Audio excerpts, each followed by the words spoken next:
नमस्कार अनि स्वागत छ सम्पूर्ण साथीहरूलाई। नयाँ दिन, नयाँ भिडियो अनि नयाँ अपडेटका साथमा म उपस्थित भएको छु सुजन। स्वागत गर्न चाहन्छु तपाईँ सम्पूर्ण साथीहरूलाई। हिजोको भिडियोमा मैले तपाईहरूलाई अपडेट गराएको थिएँ CWC लिग 2 जुन UAE मा हुँदैछ त्यस सिरिजको लागि नेपालको स्क्वाडमा कुन कुन खेलाडी रहेका छन् भनेर तपाईहरूलाई अपडेट गराएको थिएँ भने आजको भिडियोमा म तपाईहरूलाई फेरि पनि त्यही स्क्वाडको अपडेट तर फरक टुर्नामेन्ट फरक स्क्वाडको बारेमा अपडेट गराउनका लागि आएको छु। जुन नेपालले केही दिनपछि हङकङमा हुने हङकङ सिक्सेस खेल्न लागेको छ त्यहाँको लागि नेपाल क्रिकेट सङ्घ क्यानले नेपाली स्क्वाड सार्वजनिक गरिसकेको छ। को परेका छन् स्क्वाडमा भनेर तपाईहरूलाई म जानकारी गराउने छु आजको भिडियोमा। र त्योभन्दा पहिला हङकङ सिक्सेस कस्तो टुर्नामेन्ट हो त्यसको बारेमा छोटो परिचय दिन्छु तपाईहरूलाई। हङकङ सिक्सेसको कुरा गर्नुपर्दा 6 ओभरको मात्र खेल हुन्छ र प्रत्येक टिममा 6 जना खेलाडी मात्र हुन्छन्। अर्थात् हामीले प्लेइङ 11 हामीले पाउने छैनौँ, प्लेइङ 6 पाउनेछौँ। 6 जना खेलाडीले 6 ओभरको खेल खेल्नेछन् र प्रत्येक टिमबाट विकेट किपर बाहेक 5 जना खेलाडीले बलिङ गर्छन् र 1 जना खेलाडीले मात्र 2 ओभरको बलिङ गर्न पाउनेछन्। र त्यसैगरी यो टुर्नामेन्टमा कुरा रह्यो एक्स्ट्रा रनको। वाइड बल नो बलबाट एक्स्ट्रा रन भने पाउँछ तर नो बल हुँदाखेरि फ्री हिट भने पाउँदैन। एक्स्ट्रा स्वरूप रन पाउँछ तर फ्री हिट पाउँदैन। र त्यसैगरी कुनै पनि ब्याटरले अर्धशतक अथवा 50 रन बनाउँछ भने त्यो प्लेयर त्यो ब्याट्सम्यान भने रिटायर्ड लिनुपर्नेछ, किनकि 50 रनभन्दा माथि कुनै पनि ब्याटरले बनाउन पाउने छैन। र हङकङ सिक्सेसको गत सिजनको च्याम्पियन भने श्रीलङ्का बन्न सफल भएको थियो र यस पटकको च्याम्पियन भने को बन्ला त? के नेपाल बन्ला? कमेन्ट गर्नुहोला। र यो पटकको यो टुर्नामेन्ट हङकङ सिक्सेसमा नेपाल समूह ए अन्तर्गत पर्न सफल भएको छ भने गत सिजनमा समूह बी मा परेको थियो।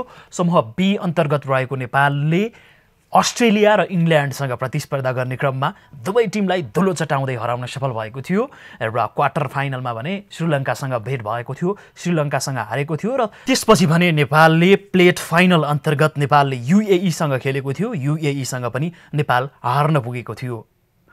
र यो सिजनमा नेपाल पर्न सफल भएको छ समूह ए मा नै परेको छ र समूह ए मा पर्ने क्रममा नेपाल रहेको समूह ए मा अफगानिस्तान र साउथ अफ्रिका जस्ता टेस्ट कन्ट्री परेका छन्, बलियो टिम रहेका छन्। तर सिक्सेस टुर्नामेन्ट हो हैन, त्यो हुनाले 6 जना खेलाडी मात्र हुन्छन्। 6 जना खेलाडी हुने क्रममा जुन खेलाडीले जुन ब्याटर चल्यो जुन बलर चल्यो त्यो टिमले राम्रो गर्नेछ। ब्याटिङ बलिङ चल्दैन भने हेर्न पनि अलिकति रमाइलो हुने छैन। 6 ओभर 6 खेलाडी हङकङ सिक्सेसको यो टुर्नामेन्टमा। नेपालको समूहको बारेमा त जानकारी गराइसके। 12 वटा टिमले प्रतिस्पर्धा गर्नेछन् यो टुर्नामेन्टमा। र त्यसैगरी समूह बी मा अर्थात् पुल बी मा गत सिजन हामीसँग खेलेको अस्ट्रेलिया इङ्ल्यान्ड रहेका छन् र UAE पनि रहेको छ। त्यसैगरी समूह सी मा देख्न सक्छौँ हामी कुवेत, इन्डिया र पाकिस्तान रहेका छन्। समूह डी को कुरा गर्ने हो भने आयोजक हङकङ रहेको छ, त्यसैगरी बङ्गलादेश रहेको छ र श्रीलङ्का रहेका छन्। यो प्रकारको हामी समूह चरण विभाजन देख्न सक्छौँ। र नेपालको स्क्वाडमा कुन कुन खेलाडी रहेका छन् त्यो बारेमा अपडेट गराउन चाहन्छु अब भने।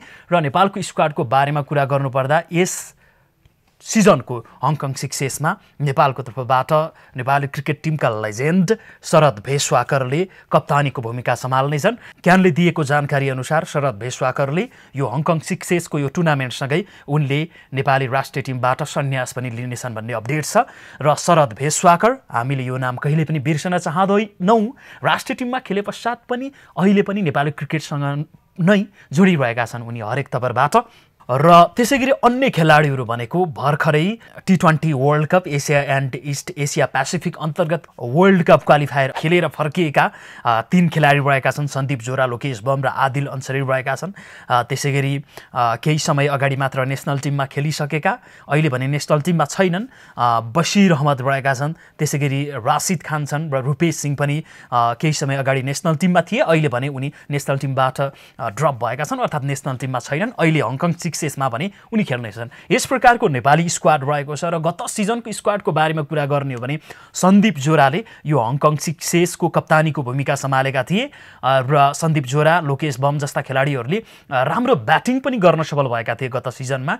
र बलिङतर्फको कुरा गर्ने हो भने यतापट्टि प्रतीश जीसीले पनि राम्रो बलिङ गर्न सफल भएका थिए र धेरैजना क्रिकेट समर्थकहरूले यस पटकको सिजनमा राम्रो बलिङ गर्न सफल भएका, गत सिजनमा राम्रो बलिङ गरेका प्रतीश ऋषि किन छैनन् भनेर धेरैजनाले प्रश्न उठाउनु भएको छ। तर पनि अफिसियल्ली कुनै पनि अपडेट छैन प्रतीश ऋषि किन स्क्वाडमा पर्न सकेनन् भनेर।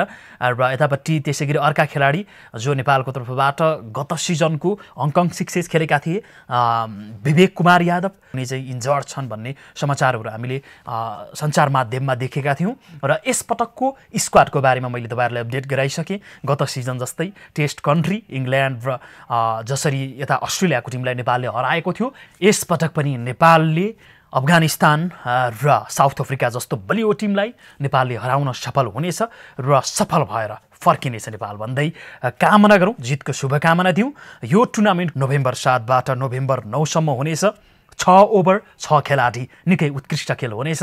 तपाईहरू खेल हेर्न नभुल्नुहोला। र अन्तिममा फेरि पनि एकपटक आग्रह गर्न चाहन्छु, च्यानललाई सब्सक्राइब गर्नुहोस्, लाइक गर्नुहोस्, भिडियो मन पर्यो भने सेयर गर्नुहोस् र यो भिडियो तपाईँलाई कस्तो लाग्यो, आगामी दिनमा कस्तो भिडियो तपाईँ हेर्न चाहनुहुन्छ कमेन्ट पनि गर्नुहोला भन्दै आजको लागि भने जय देश जय खेल, नमस्कार।